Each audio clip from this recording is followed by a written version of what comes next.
se dirá que compran tu dignidad. Por mi gente, por la clase trabajadora, repasemos el pasado para cambiar nuestra historia con la cabeza bien. Bueno, pues nos encontramos con Nadine Reyes Maldonado. Nos va a regalar una entrevista sobre la organización a la que ella pertenece y además nos hablará de los casos en los que están participando y lo que están exigiendo esta misma organización.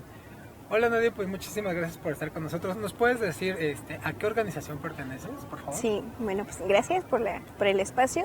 Yo pertenezco al Comité Hasta Encontrarlos, Comité de Familiares de Detenidos Desaparecidos Hasta Encontrarlos, una organización que se dedica a la búsqueda y a la exigencia de las personas que han sido víctimas de desaparición forzada, particularmente por motivos políticos. Para la gente que no conoce mucho del tema, ¿nos puedes explicar qué es una desaparición forzada?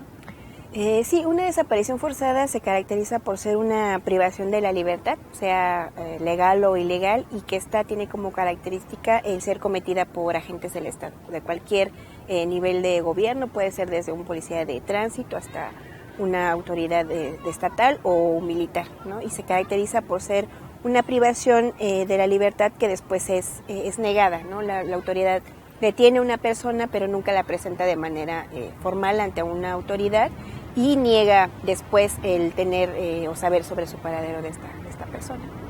La organización a la que perteneces lucha porque devuelvan con vida a Alberto Cruz Sánchez y a Edmundo Reyes Amaya. Danos un poco de contexto. ¿Quiénes eran estos luchadores o quiénes son estos luchadores sociales? Sí, bueno, Gabriel Alberto Cruz Sánchez y Edmundo Reyes Amaya son dos luchadores sociales que fueron desaparecidos el 25 de mayo del 2007 en el estado de Oaxaca. Ahora sabemos fueron desaparecidos en un operativo en donde participaron tanto policías del estado de Oaxaca como integrantes del ejército, y se da su desaparición en un contexto de mucha represión política en Oaxaca. Se da posterior al conflicto que había vivido ese estado con la APO, con la Asamblea Popular de los Pueblos de Oaxaca, en donde se dio mucha represión en contra del movimiento popular, pero también en contra del magisterio, ¿no? Que en ese momento exigía también una serie de demandas. Y bueno, mi padre Edmundo Reyes y el señor Gabriel Alberto Cruz Sánchez, ahora sabemos, también participaron de alguna manera en la organización y lo que tuvo que ver con este movimiento de la APO, y pues la motivación principal por la que sabemos que fueron detenidos desaparecidos es por la militancia política de ellos dos, ¿no? Ellos son dos luchadores sociales que pertenecían a un movimiento armado revolucionario, el Ejército Popular Revolucionario, que es una guerrilla que existe en nuestro país desde hace muchos años, desde hace más de 40 años, y que esa es la razón por la que ahora sabemos fueron víctimas de desaparición forzada. Desde el año pasado han existido pequeños avances pero significativos. Cuéntanos esta situación de que un tribunal ordenó que se abrieran los cuarteles, que se abrieran los edificios militares. Sí, nosotros desde el 2007 venimos documentando la desaparición de nuestros familiares y hemos venido también utilizando otras herramientas, como la herramienta jurídica, que creemos que es muy, muy importante en casos de desaparición forzada.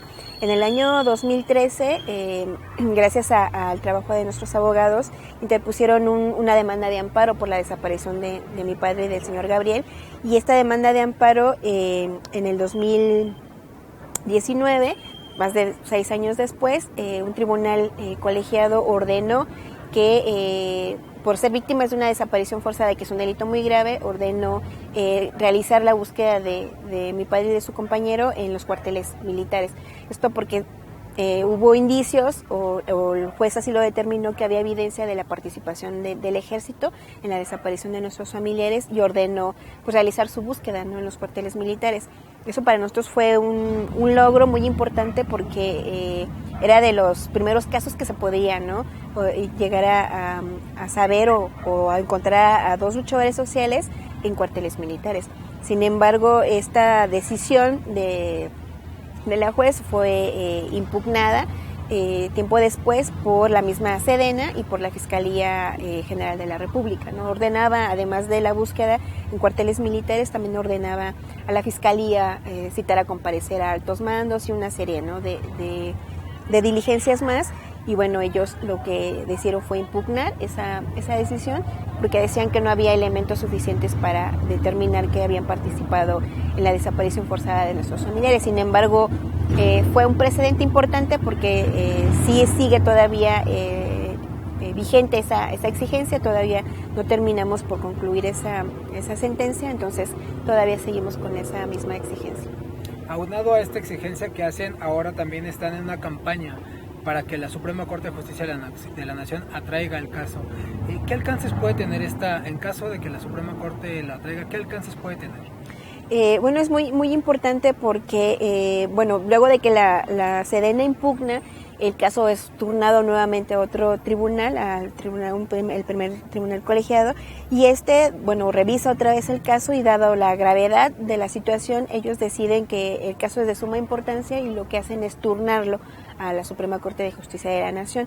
Ellos consideran que una de las razones por las que es necesario que la Suprema Corte lo atraiga, además de porque es la máxima instancia, ¿no?, de procuración de justicia en el país, es porque consideran que es importante que la Suprema Corte enuncie como los pasos necesarios que se deben de tomar en torno a una desaparición forzada, ¿no?, que es esto de realizar la búsqueda o no en cuarteles militares, de los derechos que tenemos los familiares y las víctimas ante un caso como este.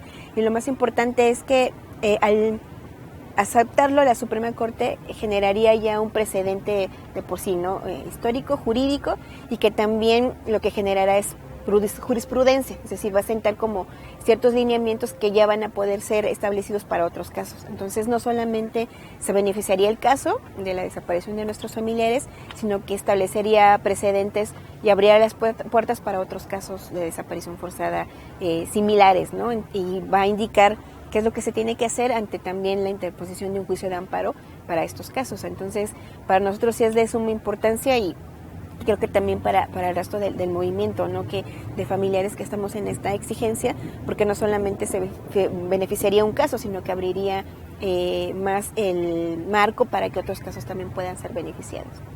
Finalmente estamos ante un gobierno de un supuesto cambio. ¿Cuál es la exigencia que le hacen en este momento a Andrés Manuel López Obrador?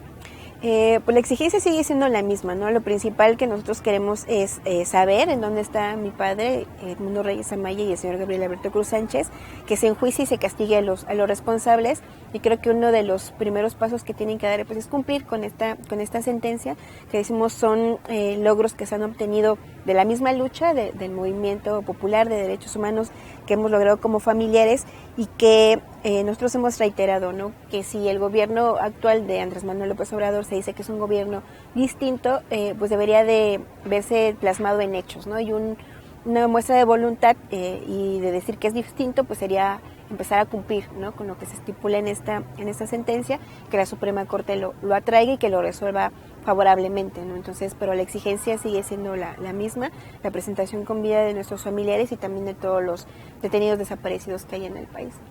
¿Algo más que desees agregar? No, simplemente invitarlos a todos a que se sumen a esta campaña. Estamos realizando esta campaña de firmas, llamando a la solidaridad de la gente, de otros familiares que también tienen un ser querido desaparecido, porque creemos que es importante, ¿no? Y lo vemos no solamente por nuestros familiares, sino por esa oportunidad importante que se abre para que otros casos también puedan ser atraídos por la Suprema Corte y que puedan ser resueltos. ¿Hasta cuándo se tiene de plazo esta campaña? No hemos puesto un plazo porque todavía hay tiempo, la Suprema Corte todavía no ha indicado si va a aceptar o no el caso. Creemos que puede ser 1 o 2 meses, más tardar, en donde la Suprema Corte va a dar una respuesta, entonces todavía tenemos un margen para que la gente que quiera pueda sumarse con su firma. Bien, pues muchísimas gracias, Nadine. Gracias a ustedes.